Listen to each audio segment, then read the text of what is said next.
Health sector से जुड़े होने के कारण तुम्हें मालूम है दलाल साहब, तो ये भी बता दो कि जो मुर्दे का इलाज किया उस समय तुम्हारा मुंह कहाँ था? उस समय क्यों नहीं बोले?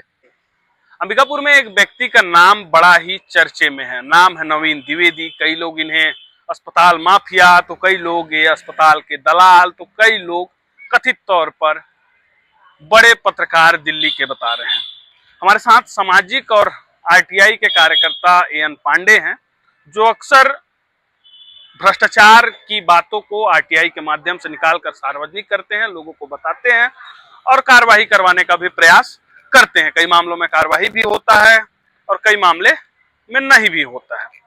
आज उन्हीं के जुबानी जानेंगे कि आखिर समाज को देख रहे हैं, यहाँ पे सामाजिक कार्यकर्ता हैं अंबिकापुर में, आखिर इन व्यक्ति को किस तरीके से देखते हैं और क्या ये अस्पताल माफिया हैं या फिर अस्पताल निजी अस्पताल के दलाल हैं या फिर अस्पताल मालिक हैं। कई प्रकार के लोग कई तरीके से उनको बता रहे हैं। अंकल, एक नवीन द्विवेदी हैं जो काफी अंबिकापुर में चर्चित हैं।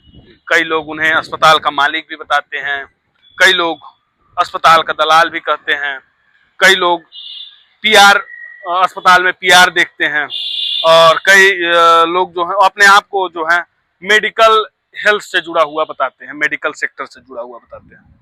तो किस तरीके से देखते हैं, क्या है ये? कुछ जानकारी अभी तक आपको मिल पाई है? कुछ जानकारी निकाले हैं? ऑथेंटिक जानकारी देखिए नहीं मिला है, लेकिन इस व्यक्ति के बारे में लगभग साल 1.5 साल पहले से मुझे जानकारी था कि मेडिकल माफिया या हेल्थ सेक्टर का पूरा बहुत बड़ा दलाल आदमी है। और अभी 2-3 दिन पहले मीडिया में चला, लगातार कई मीडिया में, तो मीडिया में जो चल रहा था वो चल रहा था बवाल बवाल, सोशल मीडिया में बवाल। तो ये दलाल का बवाल था, कोई बहुत बड़े आदमी का या रईस का या कोई संवैधानिक पद पर बैठे हुए नेता मंत्री का नहीं था। ये नवीन द्विवेदी जो दलाल है, उन्हें दलाल का बवाल था। अब ये बवाल जो था, ये बवाल भी पैसा वाला बवाल था। ये मुद्दा की बात नहीं थी, और जो न्यूज चला था वो मुद्दा पर नहीं चला था, मुद्रा पर चला था। उसका कारण था सिर्फ मुद्रा मिला, मुद्रा लेके चलो, जितना पैसा डालोगे उतना चलेगा, नहीं डालोगे नहीं चलेगा। सबसे पहला कि ये आदमी बोलता है अपने आप को, उसी को सुने होंगे, मैं तो सुना, उसमें भी देखा, मैं हेल्थ सेक्टर से जुड़ा हुआ आदमी हूँ। हेल्थ सेक्टर से तो हम सब जुड़े हुए हैं, हम इलाज कराने जा रहे हैं, हेल्थ सेक्टर के आदमी हो गए। तो तुम हेल्थ सेक्टर के क्या संवैधानिक पद पर हो, सरकारी हो या प्राइवेट हो, ये बताओ। वो भी नहीं बता रहा है।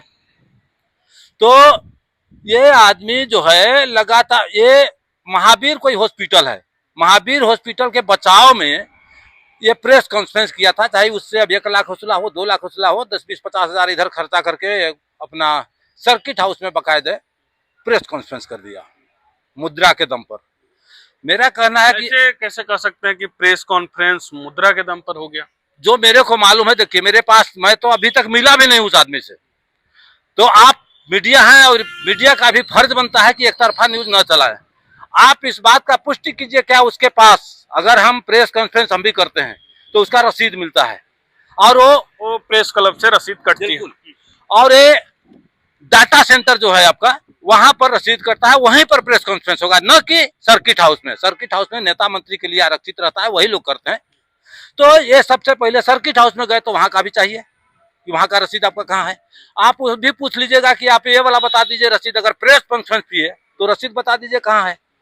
इसके बाद आप ये बात घुमा फिरा के ला रहे थे कहाँ, जो उसका निचोड़ सुनिएगा प्रेस कॉन्फ्रेंस का। निचोड़ में ये महावीर हॉस्पिटल पर पहुंच जाते हैं और पहुंच के लास्ट में ये आदमी बताता है कि आरोप लगाता है कोई सरगुजा बचाओ संगठन, संघर्ष समिति, जो भी हो, वेब पोर्टल हो, न्यूज हो, सोशल मीडिया हो, हम नहीं जानते, कि वो आदमी पर कार्रवाई होना चाहिए और वो हमको बदनाम कर रहा है, हमको ब्लैकमेल कर रहा है। इसके बाद ये भी बता रहा है कि वो महावीर हॉस्पिटल यदि लूट किया है तो नियम और कानून बने हुए हैं, आप थाना पुलिस जाओ, नियम से चलो। तो भैया तुम काहे लिए मुद्रा वाला चला दिए प्रेस कॉन्फ्रेंस? तुम भी थाना पुलिस जाते, तुमको ब्लैकमेल कर रहा था तो उसको ले जाके दिखाते कि ये देखिए मेरा फोटो लगाया, मेरे को ब्लैकमेल कर रहा है। ब्लैकमेल तो तुम कर रहे हो, चलिए ठीक है। और जब तुम बताए कि उसका मेन एक ये बात आया था कि जो लोग बाहरी लोग हैं या हम यहाँ के सभी निवासी हैं, मेरा मानना है Kashmir to Kanyakumari India is one, कहीं का भी कोई आदमी रह सकता है, और सही भी है। तो कहता है कि यहाँ के आदिवासियों को नौकरी दिए हैं, 10-20 लोगों को, सबको हर अस्पताल में नौकरी दिए हैं। ये हेल्थ सेक्टर से जुड़े होने के कारण तुम्हें मालूम है दलाल साहब, तो ये भी बता दो कि जो मुर्दे का इलाज किया उस समय तुम्हारा मुंह कहाँ था? उस समय क्यों नहीं बोले कि मुर्दा का भी इलाज होता है? अभी अभी देखे होंगे वार्ड अपनगर रामचंद्रपुर से बकायदे वाहन में लोड कर करके लाए थे। अंबिकापुर के जितने भी हॉस्पिटल हैं, हेल्थ सेक्टर नया नया जो, और वो प्राइवेट हॉस्पिटलों हैं, उसमें टांग के ले आते हैं किसको? गांव के ग्रामीणों को। और गाड़ी वाहन वाला ही मेरे को मिला था, वो बताया कि अंकल एक आदमी पर हम लोग को 1000 रुपया मिलता है, एक वाहन में बोलोरो लोरो है तो 10 लोग को ले लाए तो 10,000 का काम हो गया। और उन 10 आदमी आए तो 10 का ठेपा भर लगा लेते हैं, ऑलरेडी बना लेते हैं ये लोग क्या आयुष्मान कार्ड। और वो गांव के लोग इन्हें 5 लाख का चेक दिखता है, पूरा उनको खंगाल लेते हैं। उन लोगों को भी 1000-2000 दे देते हैं, खाना वाना खिला के लेते हैं, लो पैसा चले जाओ। मतलब आयुष्मान का घोटाला कर सकते हैं या फिर आयुष्मान से पैसा निकालने बड़ा स्कीम है। द्विवेदी जी वो आदमी है, ये सिर्फ द्विवेदी जी, आप यहाँ के दलाल जो सुन रहे हो इतने भर नहीं है। इनका रायगढ़ में कारनामा है, रायपुर में कारनामा है, यहाँ से राजधानी में। कई लोग संपर्क में बोल रहे हैं कि सुनिए ना बहुत अच्छा है, मेरे को मैं दूंगा, कोई बात नहीं उठाते हैं इनके खिलाफ, बहुत बड़े आदमी है पहुंच वाले। तो FIR वगैरह भी शायद दर्ज हुआ है। और मैं बताऊं जो लुंड्रा के विधायक थे प्रीतम राम जी, पूर्व विधायक कांग्रेस के जमाने में, उस समय उन्हें CGMSC का चेयरमैन बनाया गया था। ये आदमी अपने आप को, यह नवीन द्विवेदी, इनका बताता था कि मैं प्रीतम राम का PA हूँ, बतौर PA बकायदे जाके वसूली करता था रायपुर तक से। यहाँ के भी पूरे डॉक्टर लोग इसके इशारे पर नाचते हैं। अभी भी एक शायद प्रोग्राम किया था डॉक्टर्स डे पर, उसमें प्रीतम राम के साथ इसका फोटो है, कहीं होगा, मैं तो दूंगा, मेरे को यहीं मिला है, दूंगा, आप देख लीजिएगा। प्रीतम राम जी के साथ फोटो किसका है? नवीन द्विवेदी का। भैया अंबिकापुर में ज्वाइंट डायरेक्टर रहते हैं चिकित्सा सेवा का, हेल्थ विभाग के CMO साहब रहते हैं, रेलवानी सलवानी से लेके बड़े बड़े डॉक्टर लोग हैं, तुमको कोई नहीं दिखा? जब स्वास्थ्य मंत्री माननीय TS सिंहदेव जी रहे, उनके साथ भी कई फोटो है आगे पीछे घूम के। तो ये आदमी इतना शातिर है कि अपने आप को, अपना वर्चस्व दिखाने के लिए कि हम ऐसे ऐसे लोगों से जुड़े हुए हैं, और पीठ पीछे फिर बताएगा कि हम जो चाहेंगे सो कर देंगे। तो आयुष्मान का अप्रूवल देने के लिए 1.5 से 2 लाख रुपया भजगौली दंपति लोग से वसूली होता है। उनका जैसे एक नवीन द्विवेदी हो गए, एक और कोई रवि नाम का है, नाम मैं भुला रहा हूँ, ये दोनों मिलके वसूली करते हैं। तो ये तो सिर्फ देने का हो गया कि हम आपको अप्रूवल दे रहे हैं कि आप कर। रायपुर वाली क्या कुछ जानकारी इसी बता रहे थे? वसूली का दवा आवाज जितना है ना भाई, चूंकि उस समय वो पूरे छत्तीसगढ़ का CGMSC के चेयरमैन थे, अब बहैसियत वो PA, तो जितना राम वो बेचारे प्रीतम राम नहीं बोल पाते थे, उससे बेसी तो ये बोलने में बहुत बाचाल आदमी है। तो बताते हैं बड़े पत्रकार थे दिल्ली के। ये बहुत कुछ, दुनिया का क्या चीज नहीं है, ये सब कुछ है। तो और जो मैं बता रहा हूँ 1-2 चीज का तो पुष्टि आप जरूर कर लीजिएगा कि सर्किट हाउस में आप किसके आदेश से गए थे। जरूर उनसे भी मिलेंगे, उनसे भी बात करने का प्रयास करेंगे, उनका भी पक्ष लेने का प्रयास करेंगे। जैसे इनका आरोप है कि भाई ये सर्किट हाउस में बिना रसीद कटवाए, प्रेस क्लब का बिना रसीद कटवाए प्रेस कॉन्फ्रेंस किए हैं। वहीं दूसरी तरफ इन्होंने कहा है कि अस्पतालों के दलाल हैं। इन सारी बातों पर उनसे भी चर्चा करने का प्रयास करेंगे, अगर वह चर्चा करने के लिए तैयार होते हैं तो।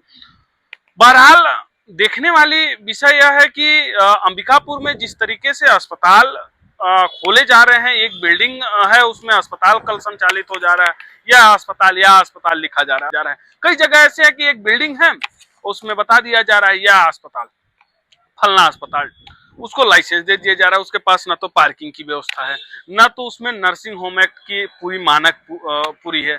अगर कोई व्हील चेयर में आ जाए, कोई स्ट्रक्चर में उससे ले जाना पड़े तो वो सब में कैसे ले जाएंगे। बहुत सारी चीज अस्पतालों में कमियां हैं। दूसरी चीज, अस्पताल जो होता है, अस्पताल में एक चारों तरफ घूमने के लिए, कम से कम चारों तरफ घूमने के लिए जो फायर सेफ्टी के उपकरण होते हैं या फिर फायर सेफ्टी वाहन होता है, उसे घूमने के लिए उतना जगह होना चाहिए। बीच में अस्पताल होता है, ऐसी जानकारी मिलती है। लेकिन यहाँ की अस्पताल आप देखते होंगे दोनों साइड पैक, बीच में एक बिल्डिंग, उसमें अस्पताल। उनकी पार्किंग की व्यवस्था नहीं है, 4 बाइक नहीं खड़ी हो पाएगी। बीते दिन आप लोग यहीं पे देखे होंगे प्रतीक खर्रे जी का अस्पताल, लक्ष्मी नारायण अस्पताल, वहां पे स्थिति इतनी गंभीर है, हालांकि मोहल्लेवासी उसका विरोध भी किए, इतनी स्थिति गंभीर है जहां पर तत्काल ऐसे अस्पतालों को बंद करना चाहिए। लेकिन अस्पताल तो संचालित हो ही रहे हैं। बहरहाल दूसरी तरफ उनसे भी बात करने का प्रयास करेंगे कि उनका क्या पक्ष है, आखिर उनको लोग दलाल शब्द का प्रयोग उनके लिए क्यों कर रहे हैं। जब हमने नवीन द्विवेदी से बात करने का प्रयास किया, उनको बताया कि इस तरीके से सामाजिक कार्यकर्ता के द्वारा आरोप लगाया गया है, तो नवीन द्विवेदी का कहना आया कि मैं किसी भी आरोपों के लिए जवाब देने का, अपना सफाई देने का बाध्य नहीं हूँ। हालांकि यह तो हकीकत है कि वह बाध्य नहीं है। दूसरी तरफ उनका कहना है कि लोगों का अगर मैं जवाब देते चलूं, सफाई देते चलूं, तो अपने आप को हल्का साबित करूंगा। तो शायद वजन में साबित करने की वजह से वह जो है अपनी प्रतिक्रिया नहीं दिए और ना ही कुछ भी कैमरे के सामने बोलने के लिए तैयार हुए। हमने कई बार प्रयास भी किया कि कुछ बोलना चाहते हैं, इस तरीके से आरोप लग रहे हैं आपके ऊपर, आपको लेकर इस तरीके से शब्दों का प्रयोग किया जा रहा है, लेकिन नवीन द्विवेदी ने कोई भी शब्द कैमरे पर बोलने के लिए तैयार नहीं हुए। और जबकि हकीकत यह है कि मीडिया, सोशल मीडिया जब आए तभी यहाँ के मरीजों को न्याय मिलना चालू हुआ। नहीं तो पहले ये हम लोगों ने पुराने समय में देखा है कि लास्ट 4-4 दिन रह जाते थे अस्पतालों में और कोई उनका हिसाब किताब नहीं होता था। जब तक वो लाख रुपया, 50,000, 10,000, 20,000 जब तक नहीं ले देते थे अस्पताल वाले, तब तक उस बॉडी को नहीं छोड़ते थे। लेकिन धन्य है कि मीडिया और सोशल मीडिया जब से आए हैं, तब से अस्पतालों की रोंगटे खड़े हो गए। रोंगटे इसलिए खड़े हो गए क्योंकि वो गैर कानूनी काम नहीं कर पा रहे हैं। और संभवतः इन लोगों का जो नवीन द्विवेदी या ऐसे जो लोग हैं जो अपने को मीडिया के भी बोल रहे हैं, मेडिकल के भी बोल रहे हैं, ये लोग ये चाह रहे हैं, ये कवर डालना चाह रहे हैं अस्पतालों के इस पर।